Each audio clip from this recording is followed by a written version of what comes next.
I have a friend that's he's a CPA. He works at one of the big four, and he's always saying like, and this relates to the more people will become independent, hopefully in the future, because they're billing. When I worked at a big company, they were paying lots of money to these big four corporations for consulting. Ridiculous. Yeah. And then he wasn't getting paid that much, my friend. Because he saw his billables, they were like $300. Yeah, he's probably getting billed out at $350 an hour, $400 an hour. Yeah, and he's getting like $50 an hour. Right. So, but not really because he's on salary, so he's getting paid way less than McDonald's wage, right? So, what happens to these companies as the accessibility becomes more democratized, and was that one of the things that you kind of saw, and did that inspire you to kind of go out on your own because you saw they're billing me out at this, which means I'm worth that much money, but I'm only getting paid this much money?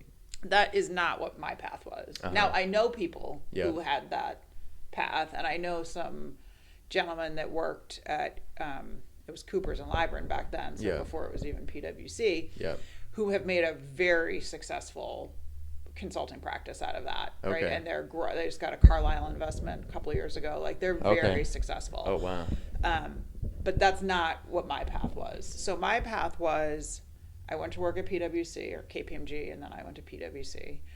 I worked for a number of years. I sort of didn't have a long-term career goal. Like, they kind of put you on a track. There's a very prescribed progression plan at the big four firms, right? So there's, exactly what your next promotion is going to be.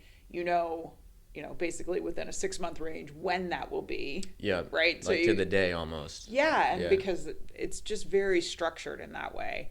And it's not it's like 6 months no matter what, or you're fired kind of. Like, basically, you don't get promoted, I mean, it's fired. Not quite that harsh, but it's not far from it, right? Yeah. Like, you're expected to be able to stay on the path, and if you can't stay on the path, it's probably because you're not performing. Wow. Okay. And it's not as high pressure as I think the work is high pressure. The notion of promotion is not as high pressure. Okay. As long as you stay on the track, you can succeed. Exactly. And you're not messing up constantly. Exactly. Okay. Exactly. Yeah. And then the higher up you get, the more selective it does become. So there's not as many partnership spots as there are people who want them, right? So I was kind of on this path because I was on a path, not because I really had a goal, and something you kind of fell into. I fell into it. That's how I do describe it, is I just kind of fell into it, right? It's there, you get on this path, it's a routine, it's what seems like what's expected of you.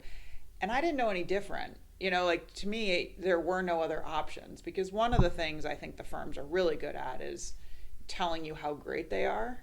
and I'm not saying they're not great, right? There is definitely it is a good, great job if you want it, right? But that doesn't mean it's for everybody. Right. And I just realized, like, how unhappy I was, I didn't really want it. I didn't want partnership enough to do the things that I was going to have to do, that were going to be hard. Yeah. I mean, achievable, but difficult. You have to make some the sacrifices. And I just didn't care enough, and there was nothing anybody could tell me at that point that would convince me to care enough.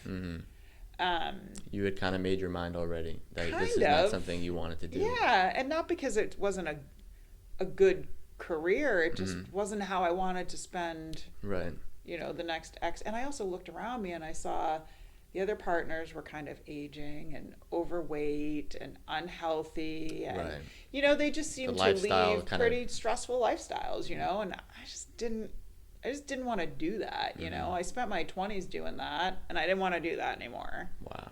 So I quit. I just quit.